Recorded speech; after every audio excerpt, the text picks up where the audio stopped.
मित्रांनो, तुमचं पुन्हा एकदा सुमेरित मराठी ह्या यूट्यूब चॅनेलवर स्वागत आहे.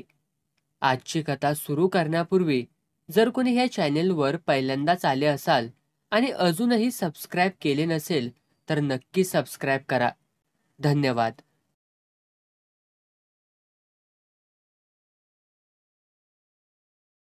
होम्सनं बेकर स्ट्रीटवरच्या त्याच्या फ्लॅटमध्येच छोटीशी प्रयोगशाळा उभी केलेली होती. निरनिराळी रसायनं घेऊन कसले कसले प्रयोग करण्यात तो दिवस दिवस गढून गेलेला असे. आजही तो अशाच एका प्रयोगात गर्क झालेला होता. बकपात्रात रसायन उकळत होतं आणि त्यात कसला तरी पदार्थ टाकून तो त्याचं निरीक्षण करण्यात गढून गेलेला होता. टेबलावर पुढं ओढून तो एकटक पाहत होता. असा तो उद्योगात गढून गेला की मीही काही न बोलता आराम खुर्चीत कसले तरी विचार करीत स्वस्थ बसून राही.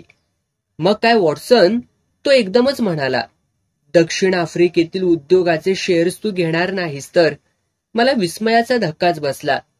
होम्सच्या अंगातील निरनिराळ्या कलांची मला ओळख असूनही माझ्या मनात त्यावेळी घोळणारा विचार त्यानं कसा काय ओळखला असेल याचा उलगडा काही मला झाला नाही.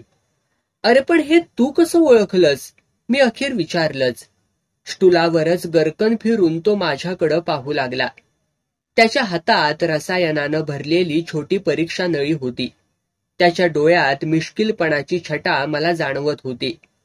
वॉटसन, तुला आश्चर्याचा धक्का बसला आहे हे कबूल कर पाहू. कबूल? तसं लिहून देशील? लिहून कशाला द्यायचं? कारण आणखी 5 मिनिटांनी तू म्हणशील की त्यात एवढं काय. हे तर अगदी सोपं आहे. अरे नाही म्हणणार. वॉटसन, मग ऐक तर. हातातली परीक्षा नळी स्टँडवरती अलगद ठेवत एखाद्या प्राध्यापकाच्या थाटानं त्यानं सुरुवात केली. अनुमान करणं तर फार सोपं असतं. एका अनुमानावरून पुढचं अनुमान करत जायचं.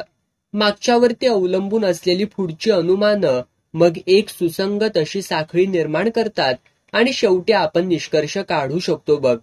आपण फक्त हाच निष्कर्ष सांगितला की ऐकणाऱ्याला खूप आश्चर्य वाटतं. पण तसं पाहिलं तर ही सगळी अनुमानं सुट्ट्या स्वरूपात अगदी साधीच असतात. आता ह्याच बाबतीत बघ ना, तुझ्या डाव्या हाताचा अंगठा आणि तर्जनी यांच्या मधल्या भागाला खडू लागलेला आहे. त्यावरूनच मी हा निष्कर्ष काढला. खडूचा आणि या निष्कर्षाचा काय रे संबंध? म्हटलं तर तसा नाही, पण मी तो दाखवू शकेन तुला. आपल्या अनुमानाच्या साखळीतले हे निसटलेले दुवे तू विचारात घे. एक म्हणजे क्लबमधून तू रात्री परत आलास तेव्हा तुझ्या डाव्या हातात अंगठा आणि तर्जनीमध्ये खडू होता. 2. बिलियर्डचा खेळ खेळताना तू नेहमीच या बोटांमध्ये खडू ठेवतोस. 3. बिलियर्डचा खेळ तू फक्त थर्स्टन बरोबरच खेळतोस.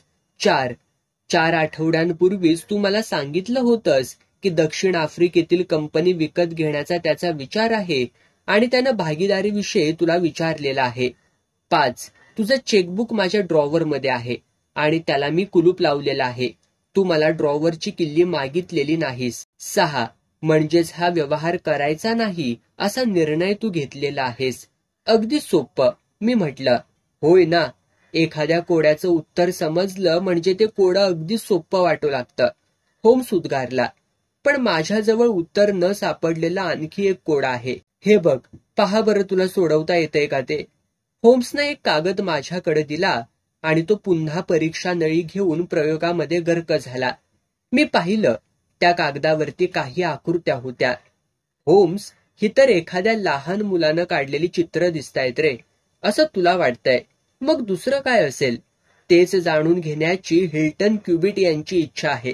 हा कागद पोस्टानं त्यांनी माझ्याकडे पाठवलाय. नॉरफॉकला ते राहतात. आजच ते सकाळच्या गाडीनं इकडे यायला निघाले आहेत. एव्हाना ते यायला हवेत. वॉटसन, बेल वाजली. बहुधा बघ तेच आलेले असतील. जिन्यावरती बुटांचा आवाज आला आणि त्यानंतर क्षणभरातच उंचापुरा, गुळगुळीत दाढी केलेला, नीटनेटक्या पोशाखातला एक तरुण आत आला. त्याच्या चेहऱ्यावरचा टवटवीतपणा, सभ्य भाव तो सुखवस्तू खानदानी घराण्यातला असावा हे स्पष्टपणे सांगत होते. हस्तांदोलन करून तो खुर्चीवर बसणार तेवढ्यातच त्याचं लक्ष बाहुल्यांच्या आकृत्या काढलेल्या कागदाकडे गेलं आणि त्यानं विचारलं, होम्स, या चित्रांचा काही उलगडा झाला का? अशी रहस्य हुडकून काढण्यात तुम्ही फार कुशल आहात असं मला समजलंय, म्हणूनच या आकृत्या मी तुमच्याकडे आधी पाठवल्यात. या आकृत्या लक्ष वेधून घेतात हे मात्र खरंय. प्रथम दर्शनी त्या अगदीच साध्या वाटतात, मुलांनी काढल्यासारख्या. कागदावरती त्या अशा काढलेल्या आहेत की काही मुलं झेंडे मिरवीत नाच करीत असावेत असं वाटतं. पण तुम्ही त्यांना एवढं महत्व का देताय? होम्सनं विचारलं. तसं ते मी दिलंही नसतं, पण माझ्या बायकोला मात्र त्या महत्वाच्या वाटतात. ही चित्र पाहिली की भीतीनं ती अगदीच अर्धमेली होते. ती काही बोलत नाही, पण तिच्या डोळ्यांकडे पाहिलं की त्यात भीती गोळा झाल्यासारखी वाटते. म्हणूनच या चित्रांच्या मुळाशी जायचं मी ठरवलेलं आहे.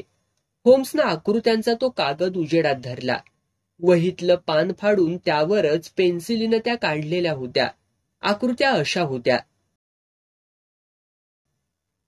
होम्सनं प्रत्येक आकृती काळजीपूर्वक पाहिली. कागदाची घडी घालून त्यानं तो कागद आपल्या नोटबुकात ठेवला आणि तो म्हणाला, हिल्टन क्युबिट, हे प्रकरण खूपच वेगळ्या स्वरूपाचं असावं असं मला वाटतंय.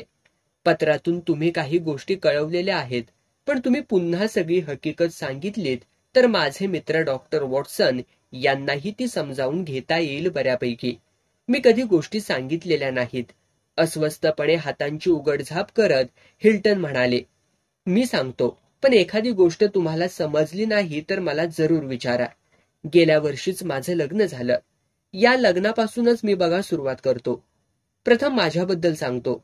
मी काही फार श्रीमंत माणूस नाही. रायडलिंग थॉर्पेला गेल्या 5 शतकांपासून आम्ही राहत आलेलो आहोत. हिथंच आमच्या शेतजमिनी देखील आहेत. नॉर्फॉक परगण्यातलं हे छोटंसं खेड आहे. आमचं घराणं सभ्य सुसंस्कृत म्हणून या भागात प्रसिद्ध आहे. गेल्या वर्षी राणीच्या राज्यारोहणाच्या रौप्य महोत्सवी सोहळ्यासाठी मी लंडनला आलो होतो. रसेल स्क्वेअर इथल्या एका लॉजवर मी राहिलो होतो. आमच्या गावचे धर्मोपदेशक पार्कर या ठिकाणी राहत होते, म्हणून मी तिथं उतरलो होतो. याच लॉजवर एल्सी पॅट्रिक नावाची अमेरिकन तरुणी देखील राहत होती. तिच्याने माझी ओळख झाली. ओळखीचं मैत्रीत रूपांतर झालं आणि महिनाभराच्या माझ्या तिथल्या वास्तव्यातच आम्ही एकमेकांशी लग्न करण्याचंही ठरवलं. आम्ही कसलाही गाजावाजा न करता नोंदणी पद्धतीनं लग्न केलं आणि नॉर्फॉकला दोघंही परत आलो. होम्स, चांगल्या घराण्यातल्या एखाद्या तरुणानं जिचं पूर्वजीवन अजिबात माहीत नाही अशा अमेरिकन मुलीशी अवघ्या महिन्याभराच्या परिचयातच लग्न करावं, हा कदाचित तुम्हाला वेडेपणा वाटेल. पण तुम्ही एकदा एल्सीला पाहिलंत की मी केलं ते अगदी नैसर्गिकच आहे याची तुम्हाला खात्री पटेल. एल्सी स्पष्ट बोलणारी होती. माझा भूतकाळ काहीसा विचित्र आहे. नको त्या मला न आवडणाऱ्या माणसांशी माझे संबंध आले, पण ते सर्व काही विसरून जाण्याची माझी इच्छा आहे. म्हणूनच माझ्या भूतकाळाविषयी मी काहीही बोलणार नाही, कारण त्या आठवणी अतिशय क्लेशदायक आहेत. हिल्टन, तू माझा स्वीकार करणार असशील तर एकच सांगते, भूतकाळातल्या कोणत्याही गोष्टींबद्दल लाज वाटावी असे मी काहीही केलेलं नाही. पण या बाबतीत माझ्या शब्दावरच तू विश्वास ठेवायला हवास. मी तुझी होण्यापूर्वी जे काही माझ्या आयुष्यात घडलं असेल त्याबद्दल तू मला कधीही काहीही विचारायचं नाहीस. ही अट तुला मान्य करण्यास अवघड वाटत असेल तर तू नॉर्फॉकला परत जा आणि मला माझे एकटीचंच आयुष्य जगू दे, असं तिनं मला सांगितलं होतं. मी तिला पूर्वीचं काहीही विचारणार नाही असं वचन दिलं आणि त्याप्रमाणे माझा शब्द मी आज तागायत पाळलेला आहे. आमच्या लग्नाला आता 1 वर्ष झालेलं आहे आणि आम्ही दोघंही अतिशय आनंदात आहोत. पण महिनाभरापूर्वी, म्हणजे जूनच्या अखेरीस बघा, एल्सीला अमेरिकेहून एक पत्र आलं. पाकिटावरचा अमेरिकन स्टॅम्प देखील मी पाहिला. तिनं ते पाकिट हातात घेतलं. तिचा चेहरा पांढरा फटक पडला. तिनं पत्र वाचलं आणि रागारागानं त्याचा बोळा करून ते शेक शिगडीमध्ये टाकलं. या घटनेनंतर तिनं त्या पत्राबद्दल काहीही उल्लेख केला नाही. तिच्या डोळ्यात मला भीती दिसू लागली. कसल्या तरी संकटाची चाहूल तिला लागली असावी असं मला वाटू लागलं. खरं तर तिनं मला विश्वासात घ्यायला हवं होतं. तिच्या पाठीशी मी ठामपणे उभा आहे याची खात्री तिला वाटायला हवी होती. पण ती आपणहून काही सांगेपर्यंत मी एका शब्दानंही तिला काही विचारणार नाही. होम्स, एल्सी खूप प्रामाणिक आणि चांगली स्त्री आहे. भूतकाळात तिच्या बाबतीत जे काही घडलं असेल त्यात तिचा काहीही दोष नाही याची मला खात्री आहे. मी आपला साधासुधा माणूस आहे, पण मला माझ्या घराण्याचा खूप अभिमान आहे. तिला हे चांगलं ठाऊक आहे. आता माझ्या हकीकतीतल्या सगळ्यात चमत्कारिक भागाकडे मी वळतो. सुमारे 1 आठवड्यापूर्वी, म्हणजे गेल्या आठवड्यातल्या मंगळवारी सकाळ सकाळी आमच्या घराच्या एका खिडकीवर खडून काढलेल्या नाचणाऱ्या बाहुल्यांच्या काही आकृत्या मला दिसल्या. आमच्या तबेल्याची देखभाल करणाऱ्या मुलानं त्या काढल्या असाव्यात असं वाटून मी त्याला त्याबद्दल हटकलं, पण त्यानं त्या काढलेल्या नाहीत असं शपथेवरती मला सांगितलं. काही का असेना, पण रात्री कुणीतरी त्या काढल्या होत्या हे मात्र नक्की. मी त्या ओल्या फडक्यानं पुसूनही टाकल्या आणि एल्सीला ही घटना सांगितली. आश्चर्य म्हणजे तिला ही बाब अतिशय गंभीर वाटली. पुन्हा अशा आकृत्या दिसल्या तर मला दाखवल्याशिवाय पुसू नकोस असं तिनं मला बजावून सांगितलं. त्यानंतर आठवडा गेला आणि काल सकाळी आमच्या बागेतल्या सूर्य तबकडीजवळ एक कागद ठेवलेला मला आढळला. मी एल्सीला तो दाखवला. तिनं त्याच्यावरती नजर फिरवली मात्र आणि तिला भोवळ आली. त्या क्षणापासून एल्सी एकदम बदलली. स्वप्नात असल्यासारखी ती वावरू लागली. तिच्या डोळ्यांत भीती दाटून आलेली होती. कसल्या तरी गुंगीत ती सतत राहिल्यासारखी मला वाटू लागली. मला तिची खूप काळजी वाटली म्हणून तो कागद तुमच्याकडे पाठवला. पोलिसांकडे जाण्यात काहीच अर्थ नव्हता, कारण त्यांनी हे सगळं हसण्यावारीच नेलं असतं. म्हणूनच तुमचा सल्ला घ्यावा असं मला वाटलं. होम्स, मी काही फार श्रीमंत माणूस नाही, पण माझ्या लाडक्या एल्सीच्या जीवाला काही धोका पोहोचणार असेल तर तिला वाचवण्यासाठी मी माझी सगळी संपत्ती खर्च करायला मागं पुढं पाहणार नाही. हिल्टन क्युबिट खरोखरच सरळ मनाचा आणि सभ्य ग्रहस्थ होता. त्याच्या निळ्या डोळ्यांतील भाव अतिशय बोलके होते. साधं सरळ जीवन जगणाऱ्या हिल्टनचं आपल्या बायकोवरती किती प्रेम आहे हे त्याच्या देहबोलीतून स्पष्टपणे जाणवत होतं. होम्सनं त्याची हकीकत शांतपणे ऐकून घेतली आणि काही काळ तो विचारात गढून गेला. क्युबिट, एल्सीला वाटणाऱ्या भीतीचं कारण तिला विचारावं आणि तिनं खरंखुरं सांगावं अशी विनंती तुम्ही तिला करणं योग्य होणार नाही का? हिल्टन क्युबिटनं निर्धारानं मान हलवून स्पष्ट नकार दिला. नाही, वचन म्हणजे वचन. एल्सीला मला ते सांगावंसं वाटलं तर ती सांगेल. जर तशी तिची इच्छा नसेल तर मी तिला सक्ती करणार नाही. पण हेही तितकंच खरं की या प्रकरणाचा शोध घेण्याचा प्रयत्न करण्यास माझा मी मोकळा असेन आणि तो मी केल्याशिवाय राहणारही नाही. तसं असेल तर मला शक्य होईल ते सर्व मी तुमच्यासाठी करायला तयार आहे, होम्स निर्धारानं म्हणाला. आता मला एक सांगा, तुमच्या घराच्या आसपास तुम्ही कुणी अनोळखी माणूस हिंडताना पाहिलात का? नाही. तुमचा परिसर अगदीच शांत असेल. तिथं कुणी नवीन चेहरा दिसला तरी सहज लक्षात येईल, नाही का? अगदीच आमच्या घराजवळच्या भागात ते शक्य आहे, पण दूरच्या भागात खूप चांगली निसर्गरमणीय ठिकाणं आहेत. या ठिकाणी प्रवासी येत असतात आणि काही शेतकरी मंडळी त्यांच्या राहण्या जेवण्याचीही सोय करतात. तिथं अशी नवीन माणसं लक्षात राहण्यासारखी नसतात बघा. ह्या ज्या बाहुल्यांच्या आकृत्या आहेत त्यांना खास काही अर्थ आहे. ही एखादी गुप्त लिपीच असावी असं मला वाटतंय. ही लिपी उलगडण्याचा आपण जरूर प्रयत्न करू. पण तुम्ही हा जो नमुना पाठविलेला आहे तो खूप अपुरा आहे. त्यावरून काहीच उलगडा होत नाही. मला वाटतं तुम्ही परत घरी जावं. सगळीकडे जागरूक नजर ठेवावी आणि अशा आणखी आकृत्या जेव्हा जेव्हा आढळतील तेव्हा त्या कागदावरती काढून ते कागद माझ्याकडे वेळोवेळी पाठवावेत. अगदी पहिली आकृती तुम्ही पुसून टाकण्यापूर्वी कागदावर काढून ठेवली असती तर बरं झालं असतं. तुमच्या घराच्या आसपासच्या भागात कुणी परका माणूस हिंडत आहे की काय यावरही लक्ष ठेवा आणि तुम्हाला जे जे काही आढळेल ते मला ताबडतोब कळवण्याची दक्षता तेवढी घ्या. मला वाटतं सध्या तरी मी तुम्हाला एवढाच सल्ला देऊ शकेन. तुम्हाला माझी गरज भासल्यास मला ताबडतोब कळवा. मी तात्काळ तिकडे येऊ शकेन. आमचा निरोप घेऊन क्युबिट निघून गेले. शेरलॉक होम्सचं विचारचक्र वेगात फिरू लागलं. पुढचे काही दिवस तो सारखा खिशातून बाहुल्यांच्या आकृत्यांचा कागद काढून त्याच्याकडं तासन तास पाहत राही, पण त्या विषयावरती काही बोलत मात्र नसे. असे साधारण 15 दिवस गेले. मी बाहेर जायला निघालो होतो तेवढ्यात होम्सनं मला हाक मारून म्हटलं, वॉटसन, तू इथंच थांबलास तर बरं होईल. का रे? मी विचारलं. हिल्टन क्युबिटची तार सकाळी आलेली आहे.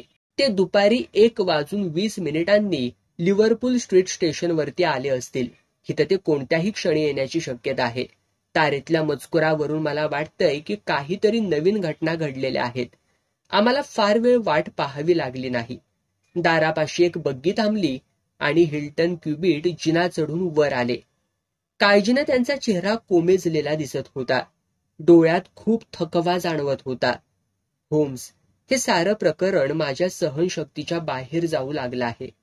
आराम खुर्चीवरती हताशपणे शरीर झोकून देऊन बसत त्यांनी म्हटलं, कुठला तरी दुष्ट हेतू बाळगून काही अनोळखी माणसांनी आपल्याला घेरलं आहे या जाणीवेनं मला चैन पडेनासा झाला आहे. हा प्रकार माझ्या बायकोला कणाकणानं झिजवत आहे. ती कसल्या तरी भयानं पछाडलेली आहे आणि तिची प्रकृती झपाट्यानं ढासळत आहे. मला हे अगदीच पाहवत नाही हो. तुमच्याशी ती काही बोलली का? नाही. पण काही वेळा तरी मला असं वाटलं की तिला मला काही सांगायचं आहे, पण ती सांगू शकलेली नाही. मी तिला मदत करण्याचा, धीर देण्याचा खूप प्रयत्न केला. मला विश्वासात घेण्याच्या इराद्यानं माझं घराणं, माझा लौकिक, गावात मला असलेला मान असे विषय काढून तिनं सुरुवात करावी आणि अचानक थांबावं असं 3-4 वेळा तरी झालं आहे. तुमच्या तपासात तुम्हाला काही आढळलं का? पुष्कळच, ते म्हणाले. नाचणाऱ्या बाहुल्यांच्या आणखी काही आकृत्या मला मिळालेल्या आहेत आणि महत्वाचं म्हणजे या आकृत्या खडून काढणारी व्यक्तीही मला दिसलेली आहे. काय सांगताय काय? होय, आकृत्या काढत असतानाच त्याला मी पाहिलं. पण असं मधलंच काही सांगण्यापेक्षा तुमच्या हितून मी गेल्यानंतर काय काय घडलंय ते सविस्तर सांगतो. मी गावी पोहोचल्यावर दुसऱ्या दिवशी सकाळीच मला काही नवीन आकृत्या दिसल्या. आमचं शेतीचं सामान ठेवायच्या कोठीच्या दारावरच त्या खडून काढलेल्या होत्या. त्या मी हुबेहूब कागदावरती काढून घेतल्या. हे पहा, असं म्हणून हिल्टननी एक कागद काढून टेबलावरती ठेवला. तो पुढील प्रमाणे आहे. छान छान, होम्स उत्तेजित स्वरात म्हणाला. पुढं सांगा. नंतर मी खडूची ती आकृती पुसून टाकली, पण पुन्हा 2 दिवसांनी त्या ठिकाणीच मला ही आकृती दिसली. ती पुढील प्रमाणे. होम्सनं दोन्ही हातांचे तळवे एकमेकांवर घासले. त्याला झालेला आनंद तो लपवू शकला नाही. आता आपल्याकडे बऱ्यापैकी माहिती जमू लागलेली आहे, तो म्हणाला. त्यानंतर 3 दिवसांनी बागेतल्या सूर्य तबगडीपाशी कागदावरती ही दगडाखाली ठेवलेली आकृती मला आढळली. आता मी दाखवलेल्या दुसऱ्या आकृतीप्रमाणेच ती होती. रात्रीच्या वेळी आमच्या आवारात येऊन कुणीतरी हा उद्योग करतं याची मला खात्री पटली आणि मी रात्रभर जागं राहून माझ्या अभ्यासिकेच्या खिडकीजवळच बसून राहायचं ठरवलं. गरज पडलीच तर हाताशी असावं म्हणून पिस्तूलही मी खिशात ठेवलेलं होतं. या खिडकीतून आमची अवजाराची कोठी अगदीच समोर दिसते. सूर्य तबगडीवरही लक्ष ठेवता येतं. रात्रीचे 2 वाजले होते. बाहेर चंद्रप्रकाश पडलेला होता. मी खिडकीपाशी एकटक पाहत जागाच होतो. माझ्या खोलीतला दिवा मालवलेला होता. मला पावलांची चाहूल ऐकू आली. मी मागं वळून पाहिलं. एल्सी अभ्यासिकेत आलेली होती. झोपायला चलण्यासाठी तिनं मला सुचवलं. या आकृत्या कोण काढतो त्याचा शोध लावल्याखेरीज मी झोपणार नाही, असं मी तिला ठामपणे सांगितलं. ही कुणीतरी थट्टा करत असेल, तू त्याची दखल घेऊ नकोस, असं तिनं सुचवलं आणि ती पुढं म्हणाली. एवढा तुला त्रास होत असेल तर आपण दोघं कुठेतरी लांब प्रवासाला जाऊन येऊया का? या मूर्ख माणसापायी आपण घर सोडायचं? मी तिला म्हटलं. लोक आपल्याला हसतील अगं. चल झोपायला चल, चल झोपायला चल, या विषयावरती आपण सकाळी बोलू, असं तिनं म्हणायला आणि तिचा चेहरा भीतीनं पांढरा फटक पडायला एकच गाठ पडली. तिनं तिचा हात माझ्या खांद्यावरती घट्ट दाबून धरला. अवजाराच्या कोठीपाशी असलेल्या थोड्याशा सावलीत काहीतरी हालचाल मला दिसली.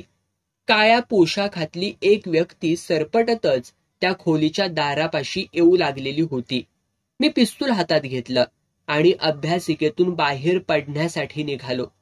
तेवढ्यात एल्सीनं मला घट्ट मिठी मारली. तिला दूर करण्याचा मी प्रयत्न केला, पण तिनं मला आणखीनच घट्ट धरून ठेवलं. शेवटी मी तिच्या मिठीतून कशीबशी सुटका करून घेतली. दरवाजा उघडला आणि कोठीकडे निघालो. पण तेवढ्यात तो माणूस नाहीसा झालेला होता. पण कोठीच्या दारावर त्यानं त्याआधी काही आकृत्या काढून ठेवलेल्या होत्या. त्याही मी आणलेल्या आहेत. आधीच्याच आकृतींसारख्या त्या आहेत. त्या माणसाचा कुठंही तपास लागला नाही. त्याच्या बुटांच्या काही खुणा दिसतात का ते मी पाहिलं, पण मंद चंद्रप्रकाशात मला त्या आढळल्या नाहीत. पण आश्चर्याची गोष्ट म्हणजे तो माणूस तिथंच कुठेतरी दडून बसला असावा. कारण सकाळी मी पुन्हा कोठीच्या दाराची पाहणी केली तेव्हा मी आधीच पाहिलेल्या आणि नंतर पुसून टाकलेल्या आकृत्यांसारख्याच आकृत्या तिथं पुन्हा काढलेल्या मला दिसल्या. त्या तुम्ही आणल्या आहेत का? होम्सनं विचारलं. होय होय, अगदीच थोड्या आहेत त्या. या पहा. हिल्टननी कागद होम्सच्या हातात दिला. बाहुल्यांचा नवा नाच असा होता. तो पुढील प्रमाणे. मला एक सांगा, ही आकृती म्हणजे पहिल्या आकृतीलाच दिलेली जोड होती की वेगळी होती? कोठीच्या दाराच्या दुसऱ्या फळीवरती ही होती. छान छान, ही माहिती फारच महत्वाची आहे, होम्स म्हणाला. पुढं सांगा, काय घडलं ते? सांगण्यासारखं आता काही राहिलेलं नाही. त्या दिवशी एल्सीला मात्र मी फार रागावलो. तिनं अडवलं नसतं तर त्या माणसाला मी पकडलं असतं. तो हातातून सुटला याचा मला राग आलेला होता. तुम्हाला दुखापत होईल याची मला भीती वाटली, असं तिनं म्हटलं. क्षणभरच मला वाटलं की माझ्याऐवजी त्याच्या जीवाला धोका पोहोचू नये म्हणून तर तिनं मला रोखलं नसेल ना. तो माणूस कोण आहे हे तिला ठाऊक आहे आणि बाहुल्यांच्या आकृत्यांतून तो कोणता संदेश पाठवित आहे याचीही तिला निश्चित माहिती आहे. याबद्दल मला संशयच नव्हता. पण ती असं काही बोलत राहिली की माझ्या सुरक्षिततेचीच तिला खूप काळजी वाटते हे मला जाणवू लागलं. एकूण प्रकार हा असा घडलेला आहे. मी पुढं कोणती पावलं उचलावीत याबद्दल तुमचा सल्ला मला हवा आहे. शेतावरची काही मुलं आणून त्याच्या पाळतीवरती राहावं आणि त्याला पकडून चोप देऊन हाकलावं असं मला वाटतंय. तेवढ्यानं सुटण्यासारखा हा प्रश्न नाही, होम्सनं म्हटलं. लंडनमध्ये तुम्ही किती दिवस थांबणार आहात? आजच मला परतायला हवं. रात्रीच्या वेळी माझ्या पत्नीला एकटं सोडणं मला धोक्याचं वाटतं. आधीच तिच्या मनावर खूप परिणाम झालेला आहे. तुमचं म्हणणं बरोबर आहे मिस्टर, पण तुम्ही 1-2 दिवस इथं राहिला असतात तर मीही तुमच्या बरोबर येऊ शकलो असतो. ठीक आहे, हे कागद इथंच राहू द्या. लवकरच मी तिकडे येईन. त्यावेळी खूपसा उलगडा मला झालेला असेल, होम्स उद्गारला. हिल्टन क्युबिट निघून जाईतोपर्यंत होम्स कसाबसा संथ होता. ते जाताच तो ताडकन उठला आणि टेबलापाशी जाऊन सगळे कागद त्यानं उलगडले आणि तो त्या बाहुल्यांचं कोडं सोडवण्यात गर्क झाला. सुमारे 2 तास कागदांवरती निरनिराळ्या आकृत्या आणि अक्षरं काढून ती जुळवण्याचा त्याचा खटाटोप सुरू राहिला. माझं अस्तित्व देखील तो विसरून गेला होता. मधूनच काही थोडा उलगडा झाला असं वाटलं की तो शीळ वाजवी आणि गाण्याच्या ओळी गुणगुणू लागे. मध्येच तो हनुवटीवरती हात टेकून भुवया अंकुचित करून कितीतरी वेळ विचारामध्ये गढून जाई. शेवटी तो खुर्चीवरून उठला. त्याच्या चेहऱ्यावरती समाधान दिसू लागलं. त्यानं हात एकमेकांवरती चोळले आणि तारेचा फॉर्म पुढं ओढून त्यानं बराचसा मजकूर लिहून काढला. एवढं सगळं झाल्यावर त्याचं माझ्याकडे लक्ष गेलं. वॉटसन, तो म्हणाला, उद्या आपण नॉर्फॉकला जाऊ शकू असं मला वाटतं. हिल्टनला या बाहुल्यांचं रहस्य उलगडून दाखवणं त्यावेळी आपल्याला शक्य होईल. माझी ही उत्सुकता आता वाढलेली होती. पण होम्स वेळ आल्याशिवाय काही सांगणार नाही हे मला ठाऊक होतं म्हणून मी त्याला काही विचारलं नाही. त्यानं पाठवलेल्या तारेचं उत्तर मिळायला उशीर लागला. 2 दिवस अतिशय अस्वस्थपणे तो उत्तराची वाट पाहत होता. बेल वाजली की तारवालाच आलाय असं त्याला वाटत असे. दुसऱ्या दिवशी संध्याकाळच्या सुमारास हिल्टन क्युबिटकडून आणखी एक पत्र आलं. सर्व काही ठीक आहे, फक्त बाहुल्यांच्या आकृत्यांची एक माळच करून आपणाकडे पाठवित आहे असं लिहून त्यांनी आकृतीचा कागद सोबत जोडलेला होता. त्या आकृत्या अशा होत्या, पुढील प्रमाणे. होम्सनं त्या आकृत्या काही मिनिटं निरखून पाहिल्या आणि तो एकदम उठूनच उभा राहिला. त्याचा चेहरा खिन्न दिसू लागला. तो उद्गारला, आपण फार वेळ घालवलेला आहे. नॉर्फॉकला गाडी केव्हा आहे बघ बरं वॉटसन. मी वेळापत्रक पाहिलं. आजची शेवटची गाडी निघून गेलेली होती. मग उद्या सकाळीच आपण पहिल्या गाडीनं जायला हवं, होम्स म्हणाला. आपण तिथं हजर असणं खूप जरुरीचं आहे. तेवढ्यात तारेचं उत्तर घेऊन तारवाला आला. त्याला पाहून होम्सनं म्हटलं, आपल्याला हवी ती तार आलेली दिसते. होम्सनं तारेतला मजकूर वाचला आणि काहीशा अस्वस्थपणे त्यानं म्हटलं, आता अजिबात वेळ वाया घालवता कामा नये. हिल्टन क्युबिटना सर्व काही सांगितलंच पाहिजे. त्यांच्या भोवती फार भयानक जाळं टाकण्यात येत आहे याची त्यांना कल्पना दिलीच पाहिजे. होम्सनं म्हटल्याप्रमाणे वरवर पोरखेळ वाटणाऱ्या नाचणाऱ्या बाहुल्यांच्या आकृत्यांत किती भयानक अशा गोष्टी दडलेल्या आहेत याची कल्पना मलाही आलेली नव्हती हे कबूल करायलाच हवं. आम्ही गाडी पकडून नॉर्फॉक परगण्यातल्या नॉर्थ वॉलशॅम स्टेशनवरती उतरलो आणि रायडलिंग थॉर्पे मॅनोरचा पत्ता विचारू लागलो. तेवढ्यात त्या छोट्याशा स्टेशनचे स्टेशन मास्तर आमच्याकडं घाईघाईनं आले आणि त्यांनी विचारलं, तुम्ही लंडनहून आलात म्हणजे गुप्त पोलीस आहात का? होम्सच्या चेहऱ्यावर त्रासिक भाव उमटले. असं तुम्हाला हो का वाटतं? त्याने विचारलं. कारण नॉर्विचचे इन्स्पेक्टर मार्टिन नुकतेच तिकडे गेलेले आहेत. तुम्ही डॉक्टर असाल असं वाटतं. अजून ती जिवंत आहे. म्हणजे मला हे कळलं तेव्हा तरी ती जिवंत होती बघा. तुम्ही लवकर गेलात तर तिला वाचवू शकाल. पण तरीही तिच्या नशिबातली फाशी काही चुकणार नाही. होम्सच्या चेहऱ्यावर आता मात्र चिंता दिसू लागली. आम्ही हिल्टन क्युबिटना भेटण्यासाठी आलो आहोत, पण इथं काय घडलं आहे त्याची आम्हाला काही माहिती नव्हती. फार भयंकर, स्टेशन मास्तर म्हणाले. त्या दोघांनी एकमेकांवरती गोळ्या झाडल्या. तिनं प्रथम क्युबिटना मारलं आणि मग स्वतःवरच गोळी झाडून घेतली असावी. नोकर माणसं सांगत होतीत क्युबिट मरण पावलेले आहेत. आमच्या भागातला मोठा खानदानी माणूस. वाईट झालं, फार वाईट झालं. अधिक काही बोलण्याच्या भानगडीत न पडता आम्ही स्टेशन बाहेर पडलो. दिसेल ती घोडागाडी पकडली आणि क्युबिट यांच्या प्रासादाकडे निघालो. खेडेगावाचा तो परिसर रमणीय होता. हिरवीगार वनश्री सगळीकडे पसरलेली होती. पण निसर्गाचा तो आनंद घेण्यासारखी आमची मनस्थिती बिलकुल नव्हती. काही मैल मागं पडल्यावर समुद्र किनारा दिसू लागला आणि काहीशा उंचीवर असलेल्या एका भव्य इमारतीकडं हातातला चाबूक उंचावून दाखवीत गाडीवान म्हणाला, क्युबिट साहेबांचा प्रासाद आला. घोडागाडी प्रासादाच्या आवारात शिरली. आम्ही खाली उतरलो. हिल्टननी सांगितलेली सूर्य तबगडी, अवजारांची कोठी, खूप मोकळं आवार आमच्या नजरेतून सुटलं नाही. त्याचवेळी इन्स्पेक्टर मार्टिन दुसऱ्या छोट्या घोडागाडीतून उतरले आणि शेरलॉक होम्सला पाहताच त्यांना आश्चर्यच वाटलं. होम्स, आज पहाटे 3 वाजता खून झाला आणि तुम्ही इथं पोहोचलात देखील. लंडनला एवढ्या लवकर बातमी गेली तरी कशी? मार्टिननी विचारलं. असं काही होईल असा मी अंदाज केला होता. हा खून टाळावा म्हणून मी आलो होतो, पण मला उशीरच झाला असं दिसतंय. म्हणजे तुमच्याजवळ काही महत्वाची माहिती असली पाहिजे होम्स. आम्हाला मात्र अजून तरी काही दुवा सापडलेला नाही. क्युबिट पती पत्नी एकमेकांवरती खूप प्रेम करणारे होते. खरं आहे, होम्स म्हणाला. माझ्याकडे फक्त नाचणाऱ्या बाहुल्यांच्या आकृत्या आहेत. पुरावा म्हणाल तर एवढाच आहे. हा खून मी टाळू शकलो नाही, पण क्युबिटना न्याय मिळाला पाहिजे यासाठी मात्र मला प्रयत्न करायला हवा. तुमच्या तपास कार्यात मी भाग घेऊ की माझा मी स्वतंत्रपणे तपास करू? माझ्याबरोबर तुम्ही राहिलात आणि आपण दोघांनी एकत्रित काम केलं तर खूपच चांगलं होईल होम्स. इन्स्पेक्टर मार्टिन मनापासून उद्गारले. तर मग आपण ताबडतोब कामाला सुरुवात करूया. मला सगळा परिसरही फार उशीर न करता तपासायचा आहे. इन्स्पेक्टर मार्टिननी मान डोलावली आणि होम्सचे निष्कर्ष उतरवून घेण्याचं काम करण्यातच त्यांनी समाधान मानलं. एल्सीच्या खोलीतून तपासणी आटोपून डॉक्टर नुकतेच बाहेर आले होते. एल्सीच्या मेंदूच्या पुढच्या भागातून गोळी गेलेली आहे. तिची प्रकृती गंभीर आहे, पण ती वाचू शकेल. तिला शुद्धीवर यायला आणखी काही वेळ लागेल अशी माहिती त्यांनी दिली. तिनं स्वतःवरती गोळी झाडून घेतली की कोणी दुसऱ्यानं तिच्यावरती गोळी झाडली याबद्दल मात्र डॉक्टर काही सांगू शकले नाहीत.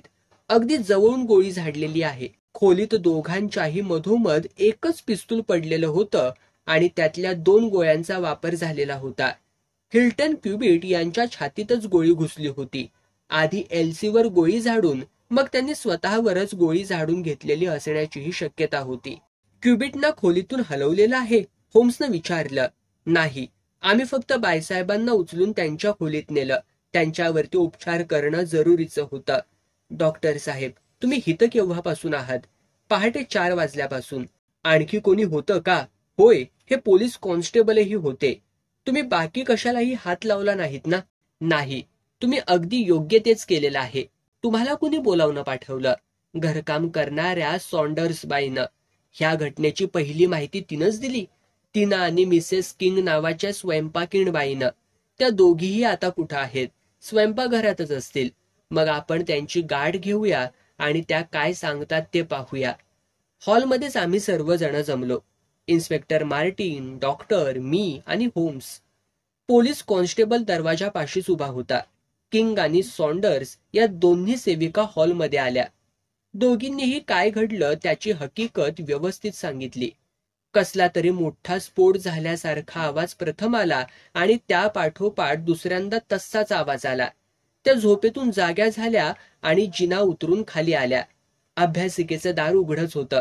टेबलावर मेणबत्ती जळत होती. हिल्टन क्युबिट जमिनीवरच पालथे पडलेले होते. खिडकीजवळच एल्सी भिंतीला डोकं टेकलेल्या अवस्थेत पडलेली होती. तिला खूप मोठी जखम झालेली होती. चेहऱ्यावर एका बाजूला रक्त जमा झालेलं होतं. तिचा श्वासोच्छवास जोरात सुरू होता. काही बोलण्याच्या अवस्थेत ती नव्हती. अभ्यासिका आणि तिच्या बाहेरचा पॅसेज धुरानं भरलेला होता आणि बंदुकीच्या दारूचा वासही येत होता. खिडकी मात्र बंद होती. ती आतून लावून घेतलेली होती. दोघींनीही खिडकी आतून बंद केलेली असल्याचं ठामपणे सांगितलं. त्यांनी मग डॉक्टरांना आणि पोलिसांना बोलावणं पाठवलं. नोकरांची मदत घेऊन त्यांनी एल्सीला तिच्या खोलीत नेऊन बिछाण्यावरती झोपवलं. हिल्टन क्युबिट मरण पावलेले होते, त्यामुळे त्यांना हलवलं नाही. तसंच तिथल्या कुठल्याही गोष्टीला त्यांनी हात लावला नव्हता. दोघाही नवरा बायकोत कसलंही भांडण नव्हतं. एकमेकांशी ते खूप प्रेमानं वागत होते. दोघींनीही सांगितलेल्या हकीकतीचा सारांश हा असा होता. प्रासादाची सगळी दारं आणि खिडक्या बंद केलेल्या होत्या का? या इन्स्पेक्टर मार्टिनच्या प्रश्नांना त्यांनी होकारार्थी उत्तर दिलं. आमच्या खोलीतून बाहेर पडताच पावडरचा वास आम्हाला आला. घरभर तो पसरला होता, असं होम्सच्या एका प्रश्नाला उत्तर देताना त्यांनी सांगितलं. होम्स मार्टिनकडे वळून म्हणाला, ही गोष्ट फार महत्वाची आहे. आपण आता प्रत्यक्ष गुन्हा घडला ती खोली पाहूया. आम्ही अभ्यासिकेत पाऊल ठेवलं. ती खोली तशी लहानच होती. भिंतीच्या कडांना पुस्तकांची कपाटं, बागेच्या बाजूला उघडणाऱ्या खिडकीपाशी लिहिण्याचे टेबल आणि काही खुर्च्या तिथं होत्या. हिल्टन क्युबिट जमिनीवरती पडलेले होते. झोपेतून घाईघाईनं उठल्यामुळं व्यवस्थित कपडे घालणं त्यांना शक्य झालं नाही हे जाणवत होतं.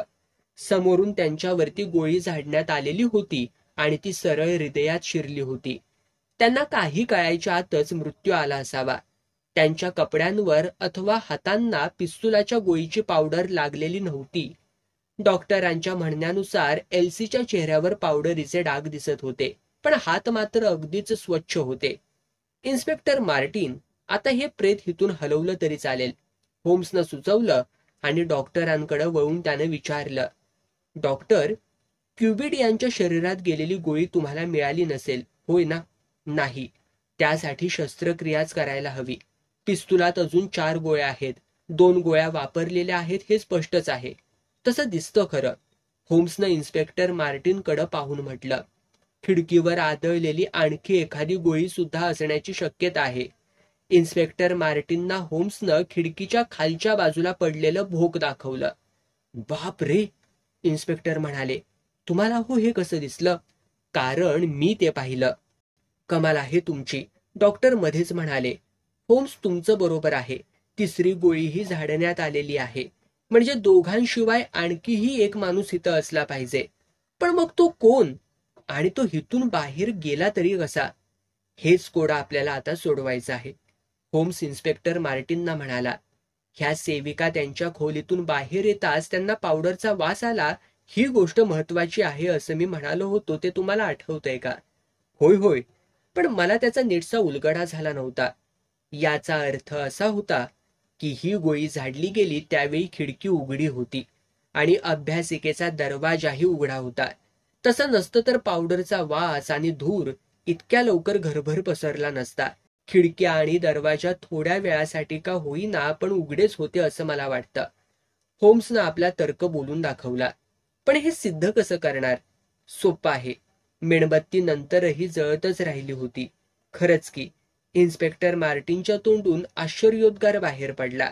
हा प्रकार घडला त्यावेळी खिडकी उघडी होती याची खात्री पटल्यावर आणखी तिसरीही व्यक्ती त्यावेळी हजर असणार यात मला कोणतीच शंका उरली नाही. ही व्यक्ती बाहेरच्या बाजूला उभी असणार. तिच्यावरती गोळी झाडण्याचा प्रयत्न एल्सी किंवा हिल्टननं केला असणार, म्हणूनच खिडकीच्या आतल्या बाजूला गोळीनं भोग पडलेला आहे. पाहिलत का? पण मग खिडकी तर आतून बंद केलेली कशी? एल्सी घाबरलेली होती. तिनं भीतीनं प्रथम खिडकी घट्ट लावून घेतलेली असणार. अरे, पण हे काय आहे? होम्स पुढं झाला. टेबलावरती एक पर्स पडलेली होती.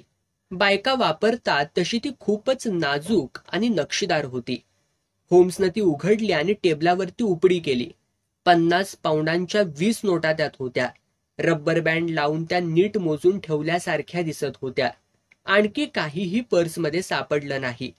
इन्स्पेक्टर मार्टिन, ही पर्स आणि पैसे जपून ठेवा.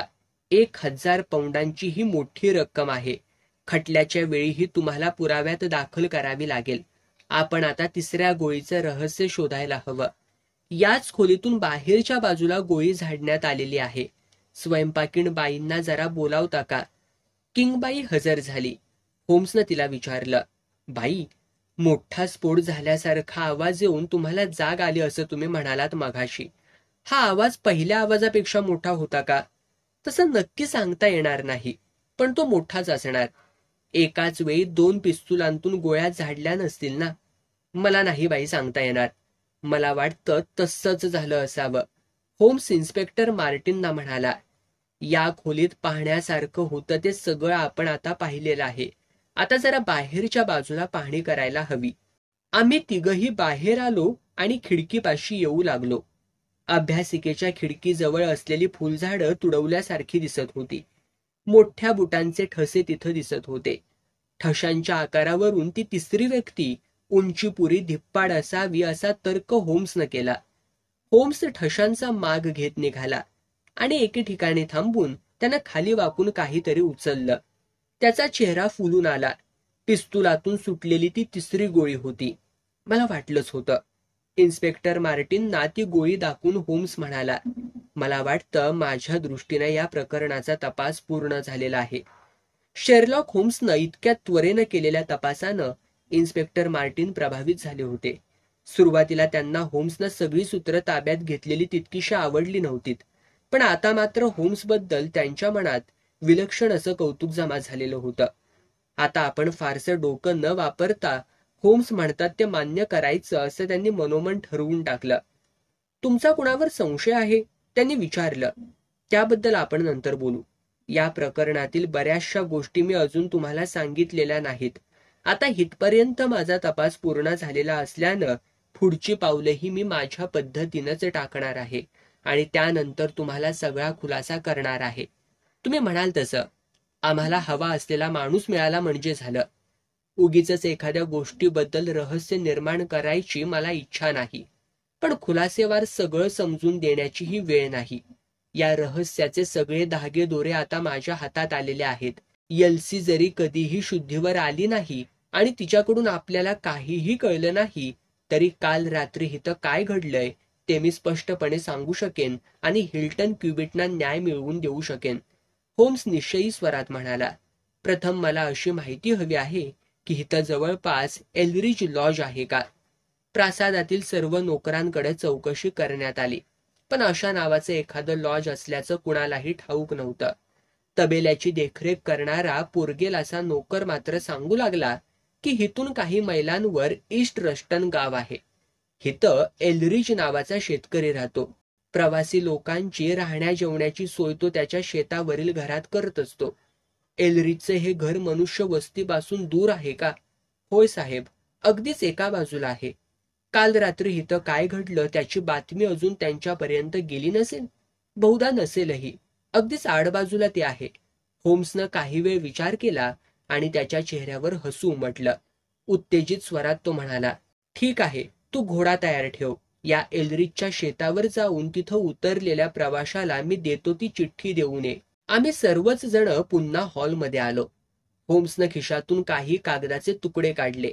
टेबलावर ते पसरले. नाचणाऱ्या बाहुल्यांच्या हिल्टननं पाठवलेल्या त्या आकृत्या होत्या. मग एक कागद घेऊन होम्स त्यावरती काही लिहिण्यात गढून गेला. लिहून झाल्यावर त्यानं कागदाची घडी घातली, तो एका पाकिटात घातला आणि त्यावर किरट्या गिचमिड्या अक्षरात त्यानं पत्ता लिहिला. एल्स लेनी, एल्रिज फार्म, ईस्ट रस्टन, नॉरफॉक. एवढं सगळं झाल्यावर होम्स इन्स्पेक्टर मार्टिनना म्हणाला, मार्टिन, पोलीस मुख्यालयाला तार करून तुम्ही आणखीन कुमक मागून घ्या. एका महाभयंकर गुन्हेगाराला अटक करून त्याला न्यावं लागणार आहे. मदतीला आणखी सशस्त्र पोलीस असलेले बरे. माझं पत्र घेऊन हा मुलगा जाणारच आहे. वाटेत तो आधी पोस्टात जाऊन तार करेल आणि पुढं जाईल. वॉटसन, मला वाटतं लंडनला जायला दुपारीच गाडी असली तर बघ. मला तिकडं काही काम आहे आणि हिथलंही आपलं काम तोपर्यंत संपणार आहे.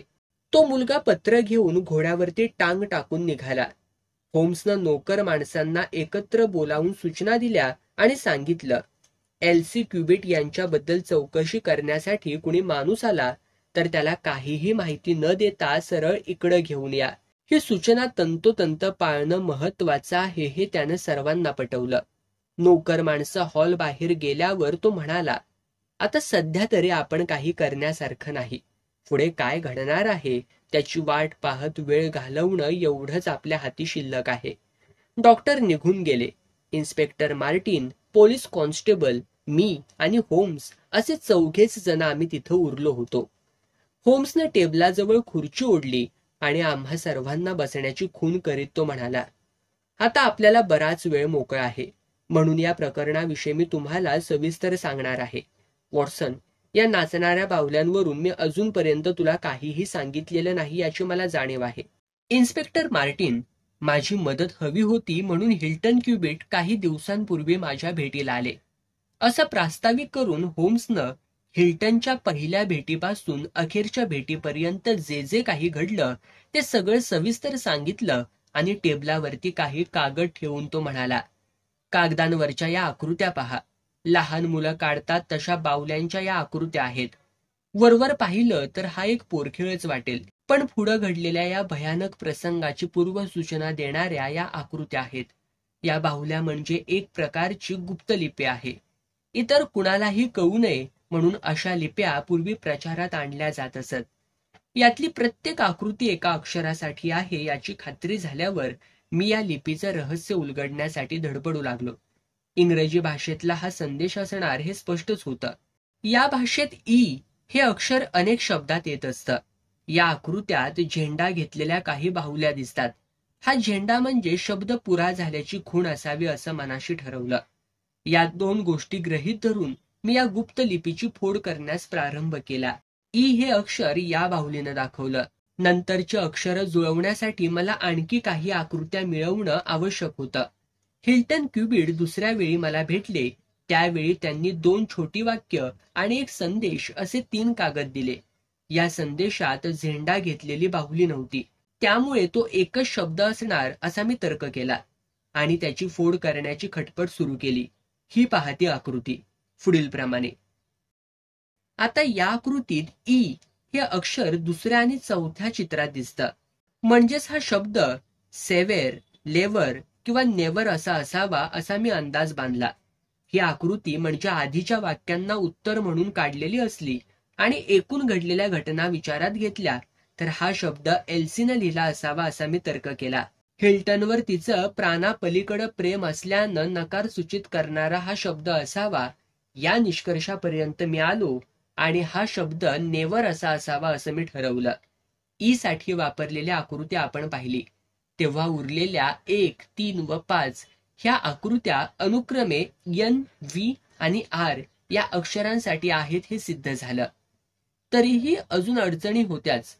एल्सीनं नेवर असा शब्द लिहून नकार कळविला असल्यानं आधीच्या 2 वाक्यांच्या आकृत्या म्हणजे तिला आलेल्या विनंत्या असणार असं मला वाटलं. त्यात तिचं नाव नक्कीच असणार. इंग्रजीत ते एल्सी असं लिहिलं जातं. म्हणजेच पहिल्या आणि शेवटच्या 5 अक्षरी शब्दात जिथं ई हे अक्षर दाखवणारी बाहुली असते त्या चित्रातली मधली 3 चित्र एल, एस आणि आय या अक्षरांसाठी असणार. पण एल्सीला कसली विनंती केलेली असेल तर ती भेटीला येण्याबद्दलच असणार. कम असा 4 अक्षरी तो शब्द असणार. म्हणजेच सी, ओ आणि एम या अक्षरांसाठी कोणत्या आकृत्या आहेत हे मला ठरवता आलं. आणि अगदी पहिल्यांदा मला जी बाहुल्यांच्या रांगेंची आकृती हिल्टनने पाठवली होती तिची फोड करायचा प्रयत्न मी केला आणि असं वाक्य तयार झालं. .m.e.r.e dot dot ESL dot NE dot. आता यातलं पहिलं अक्षर ए हे असलं पाहिजे आणि दुसऱ्या ठिपक्याच्या जागी H हे अक्षर असलं पाहिजे असं मी ठरवलं. तेव्हा नवीन वाक्य असं तयार झालं, I am here A.ESLANE dot. आणखी थोडं खटपट केल्यावर वाक्य असं झालं, आय एम हिअर ॲप्सलेने. मी इकडं आलो आहे ॲप्सलेने. आता बाहुल्यांच्या चित्रांचं गुपित उलगडण्यासाठी माझ्याकडे खूप अक्षरं जमा झालेली होती. त्या आधारे दुसऱ्या संदेशाची उकल मी करू लागलो. A.ELRI.ES. इथं ठिपक्यांच्या जागी T आणि G ही अक्षरं घातल्यावर @एल्रिजेस असा संदेश पूर्ण होतो. म्हणजेच एल्रिज नावाच्या व्यक्तीकडं अथवा लॉजवर हा माणूस उतरला असावा आणि त्याचा संदेश त्याने एल्सीला पाठवला असावा हे स्पष्ट झालं. आम्ही दोघंही होम्सचं सांगणं उत्कंठतेनं ऐकत होतो. इन्स्पेक्टर मार्टिन तर थक्कच झाले होते. त्यांनी विचारलं, मग तुम्ही काय केलं? हा ॲप्सलेनी अमेरिकेत असावा असा माझा तर्क होता. अमेरिकेहून एल्सीला पत्र आलं तेव्हापासूनच या प्रकरणाला प्रारंभ झालेला होता. एल्सीचे आणि काही गुंड प्रवृत्तीच्या माणसांचे संबंध असावेत अशी मला शंका होती. म्हणून अमेरिकेतल्या पोलीस खात्यातल्या माझ्या मित्राला मी तार केली आणि ॲप्सलेनेबद्दल काही माहिती असल्यास ताबडतोब कळवा असं मी तारेत लिहिलं. त्याचं उत्तर आलं की ॲप्सलेनी हा शिकागोतला कुविख्यात धोकादायक गुंड आहे. त्याचवेळी हिल्टन क्युबिट यांच्याकडून आणखी काही आकृत्या काढलेला कागद मला मिळाला. अक्षरांची फोड केल्यावर LC.RE.R टू मीट दे गो एवढा संदेश मी जुळवू शकलो. इथं जे पहिले 2 ठिपके दिसतात त्या जागी P हे अक्षर आणि शेवटच्या ठिपक्याच्या जागी D हे अक्षर घातल्यावर वाक्य असं झालं. ते असं, LC prepare to meet the God. LC देवाच्या भेटीला जाण्याची तयारी कर असा या संदेशाचा अर्थ होता. शिकागोच्या भयंकर गुंडाकडून हा संदेश आलेला आहे म्हणजे तो आपलं म्हणणं वेळ न घालवता खरं करणार याची मला खात्री होऊन चुकली. मी आणि डॉक्टर वॉटसन ताबडतोब इकडे आलो, पण आम्हाला उशीर झाला होता. दुर्दैवी घटना घडून गेलेली होती. होम्स, तुमच्याबरोबर काम करण्याची संधी मला मिळाली हे माझं भाग्यच आहे. इन्स्पेक्टर मार्टिन मोकळेपणानं म्हणाले. स्पष्टपणे बोलतो म्हणून क्षमा करा. तुम्हाला कोणी जाब विचारणार नाही, पण मला मात्र माझ्या वरिष्ठांना सर्व उत्तरे दिलीच पाहिजेत. एल्रिज यांच्याकडं मुक्कामाला असलेला हा ॲप्सलेनी खुनी असेल आणि तो जर आपल्या हातावरती तुरी देऊन अमेरिकेला पळून गेला तर मात्र माझी फार वाईट अवस्था होईल. अस्वस्थ होऊ नका. तो पळून जाण्याचा प्रयत्न करणार नाही. हे तुम्हाला कसं कळलं? पळून जाणं म्हणजे गुन्ह्याची कबुली देण्यासारखंच नाही का? मग चला, आपण त्याला अटकच करू.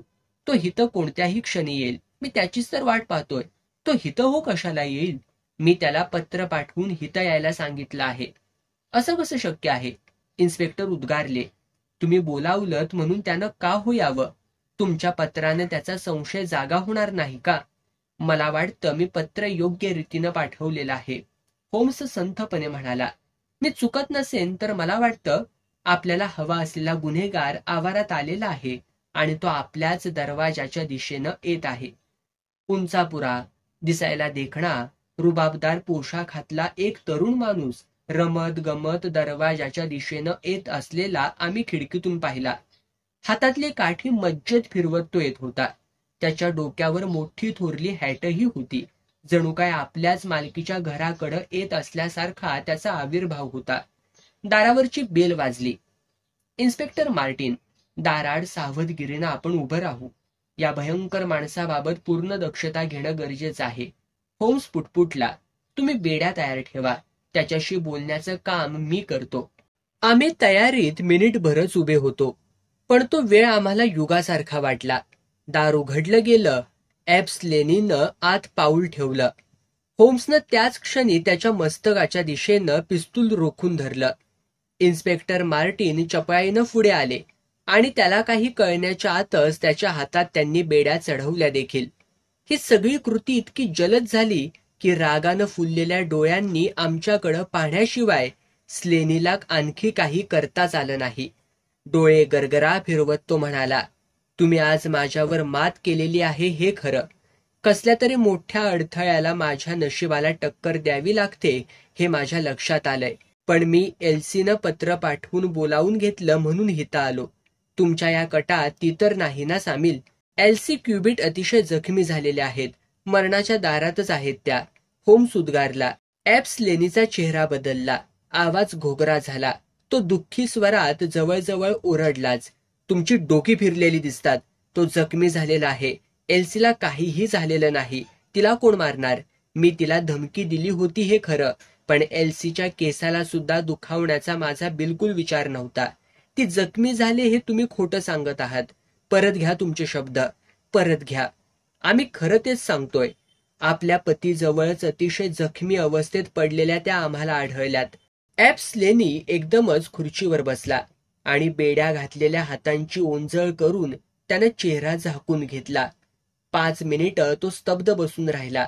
मग मान वर करून त्यानं आमच्याकडं पाहत म्हटलं, तुमच्यापासून आता मी काहीही लपवून ठेवणार नाही. मी एल्सीच्या पतीवरती गोळी झाडली खरी, पण ती प्रतिकार म्हणूनच. आधी त्यानं माझ्यावर गोळी झाडून मला मारण्याचा प्रयत्न केला होता. एल्सीवर मी गोळी झाडली असं तुम्हाला वाटत असेल तर आमची दोघांचीही ओळख तुम्हाला झालेली नाही असंच मी म्हणेन. एल्सीवर मी मनापासून प्रेम केलेलं आहे. तिच्यावर माझा हक्क आहे. खूप वर्षांपूर्वी तिच्याशी माझं लग्न देखील ठरलेलं होतं. मग आमच्यामध्ये येणारा हा हिल्टन क्युबिट कोण? तिच्यावरती पहिला अधिकार माझा आहे आणि तो बजावण्यासाठी मी आलेलो आहे. तू कोणत्या तऱ्हेचा माणूस आहेस हे समजल्यावर एल्सीनं तुझ्याशी संबंध तोडून टाकलेले होते. होम्स कठोर स्वरात म्हणाला. तुझ्यापासून दूर जाण्यासाठी ती अमेरिका सोडून इकडं आली आणि एका सभ्य माणसाशी तिनं लग्न केलं. तू तिचा पत्ता काढत काढत इकडं आलास आणि तिच्या सुखी जीवनात विष कालवलंस. आपल्या पतीला सोडून तिनं तुझ्याबरोबर यावं असा हट्ट तू तिच्या मागे धरलास. तुझी तिला भीती वाटत होती आणि तुझ्यावर तिचं प्रेम तर नव्हतंच नव्हतं, पण ती तुझा द्वेषही करत होती. तुझ्या या कृत्याचा शेवट तिचा पती मरण पावण्यात आणि तिनं आत्महत्येचा मार्ग स्वीकारण्यात झालेला आहे. स्लेनी, या सगळ्या गोष्टींचा जाब तुला कोर्टापुढं द्यावा लागणार आहे. एल्सी मरण पावली तर माझं काय होईल याची मला पर्वा नाही, असं म्हणून स्लेनीनं खिशापर्यंत हात नेऊन एक पत्र काढलं आणि म्हटलं, हे पहा, एल्सी मरणाच्या दारात आहे असं तुम्ही खोटंच सांगत आहात. तसं असतं तर मग हा निरोप मला कोणी पाठवला असता? हा निरोप मीच पाठवला. होम्सनं शांतपणे उत्तर दिलं. तुम्ही पाठवलात? आमच्याशिवाय कुणालाच ही बाहुल्यांची लिपी ठाऊक नाही. तुम्ही खोटं बोलताय, खोटं बोलताय. जे तुम्हाला ठाऊक आहे ते दुसऱ्यालाही कधीतरी ठाऊक होण्याची शक्यता असणारच, नाही का? होम्सनं म्हटलं. तुला नेण्यासाठी पोलिसांची गाडी आलेली आहे. तुझ्या प्रिय एल्सीसाठी चांगलं काम करण्याची तुला शेवटची संधी आहे. स्लेनी, तुला ठाऊक आहे का? आपल्या पतीचा खून करून आत्महत्या करण्याचा प्रयत्न केल्याचा आरोप तिच्यावर पोलिसांनी ठेवला होता. केवळ मी केलेल्या तपासामुळेच तिच्यावरती हा आरोप आता ठेवला जाणार नाही.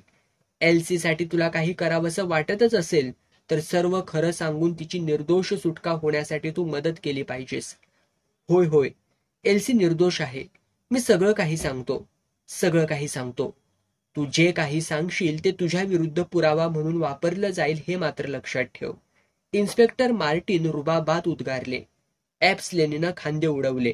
ठीक आहे, तरीही मी खरं काय तेच सांगणार आहे. एल्सीला मी तिच्या लहानपणापासूनच ओळखतो. शिकागोला आमच्या टोळीत आम्ही 7 जण होतो. एल्सीचे वडील आमच्या टोळीचे प्रमुख होते. ते अतिशय हुशार होते. ही बाहुल्यांची सांकेतिक भाषा त्यांनीच शोधून काढली. एल्सी मोठी होऊ लागली तसतसं आम्ही कोणते उद्योग करतो याची तिला कल्पना येऊ लागली आणि या असल्या उद्योगात सहभागी होण्यास तिनं नकार दिला. तिच्याजवळ तिनं प्रामाणिक उद्योग करून मिळवलेले काही पैसे होते. ते घेऊन आमच्या हातावर तुरी देऊन ती लंडनला आली. एल्सीशी माझं लग्न ठरलेलं होतं. मी दुसरा काही चांगला उद्योग केला असता तर तिनं माझ्याशी नक्कीच लग्न केलं असतं. असल्या घाणेरड्या उद्योगात मात्र तिला बिलकुल यायचं नव्हतं. क्युबिट यांच्याशी तिचं लग्न झाल्यावरच मला तिचा ठाव ठिकाणा समजला. मी तिला पत्र पाठवलं, पण तिचं काहीही उत्तर आलं नाही. तेव्हा मी अमेरिकेहून इकडं आलो आणि बाहुल्यांच्या भाषेत तिला संदेश देत राहिलो. हिथं येऊन मला महिना झालेला आहे. मी एलरिज यांच्या शेतावरील घरात राहिलो होतो. दररोज रात्री मी प्रासादापाशी येई आणि एल्सीसाठी खडून संदेश लिहून ठेवी. एक दोन वेळा तर कागदावर संदेश लिहून ते मी बागेतल्या सूर्य घड्याळाजवळ सुद्धा ठेवले होते. माझ्या एका संदेशाला तिनं त्याच लिपीत उत्तर देऊन माझ्याबरोबर निघून येण्यास नकार दिला. तेव्हा मात्र मी रागावलो. पुन्हा मी संदेश लिहून ठेवला तेव्हा तिनं मला एक पत्र लिहिलं आणि कळवलं की हिल्टनला या गोष्टी कळल्या आणि त्यानं जीवाचं काही बरं वाईट केलं तर तिला खूप दुःख होईल. माझे पती झोपी गेले की पहाटे 3 वाजता मी अभ्यासिकेच्या खिडकीपाशी येईन आणि तुझ्याशी काय ते बोलेन, असं तिनं मला पत्रात लिहिलं होतं. त्याप्रमाणे मी आलो देखील. तिनं खिडकी उघडली आणि मला निघून जाण्याची विनंती केली. तिनं मला 1000 पौंडही देऊ केले. माझ्या मनावरचा ताबा उडाला. मी तिचा हात पकडला आणि खिडकीतून तिला बाहेर ओढू लागलो. त्याच वेळी तिचा नवरा तिथं आला आणि त्यानं माझ्यावरती पहिली गोळी झाडली. पण मला ती लागली नाही. झटकन पिस्तूल काढून मी त्याच्यावरती गोळी झाडली आणि तो खाली पडला. मी ताबडतोब तिथून पळालो आणि पळता पळता मागे वळून पाहिलं तर खिडकी एल्सीनं बंद करून घेतलेली होती. पुढं काय झालंय ते मला अगदीच तुमची ही चिठ्ठी येतोपर्यंत काहीच समजलेलं नव्हतं. त्या चिठ्ठीप्रमाणे मी माझ्या पायांनी चालत हिथं आलो आणि तुमच्या जाळ्यात सापडलो. पोलिसांची गाडी आवारात आली. 2 पोलीस आत आले. इन्स्पेक्टर मार्टिन उठून उभे राहिले. ॲब्सलेनीच्या खांद्यावर त्यांनी हात ठेवला आणि ते म्हणाले, आता आपल्याला निघायला हवं. पण तिला आधी मला पाहू तरी द्याल का? नाही, अजून ती शुद्धीवर आलेली नाही. त्यांनी उत्तर दिलं आणि होम्सकडे पाहून ते म्हणाले, होम्स, तुमची मला खूपच मदत झाली. असंच एखादं महत्वाचं प्रकरण निघालं तर तुमच्या मदतीनं त्याचा तपास करायला मला नक्कीच आवडेल. ॲब्सलेनीला घेऊन पोलिसांची मोटार निघालेली आम्ही खिडकीतून पाहिली आणि माघारी वळलो. ॲबनं टेबलावर टाकलेली चिठ्ठी माझ्या नजरेला पडली. मी ती उचलली आणि पाहू लागलो. चिठ्ठीत फक्त नाचणाऱ्या बाहुल्यांची एक रांग होती. ती अशी, बघ तुला वाचता येतंय का? होम्स उद्गारला. ही लिपी कशी उलगडायची हे मी तुला सांगितलंच आहे. ताबडतोब इकडे. अशा अर्थाचा कम हिअर ॲट वन्स असा निरोप नाचणाऱ्या बाहुल्यांची चित्र काढून मी ॲब्सलेनीला पाठवला आणि तो आयता आपल्या जाळ्यात सापडला. वॉटसन, आपल्याला 3:40ची गाडी मिळेल बघ. रात्रीचं जेवण आपण बेकर स्ट्रीटला जाऊनच करू. नाचणाऱ्या बाहुल्यांचं हे रहस्य अशा रीतीनं संपलं. ॲब्सलेनीचं पुढं काय झालं याची तुम्हाला उत्सुकता असेलच. त्याला जन्मठेपेची शिक्षा झाली आणि एल्सी जीवावरच्या दुखण्यातून उठली. अजूनही तिनं दुसरं लग्न केलेलं नाही. हिल्टन क्युबिटची शेतीवाडी पाहण्यात आणि गोरगरिबांची सेवा करण्यात तिनं आनंद मानलेला आहे.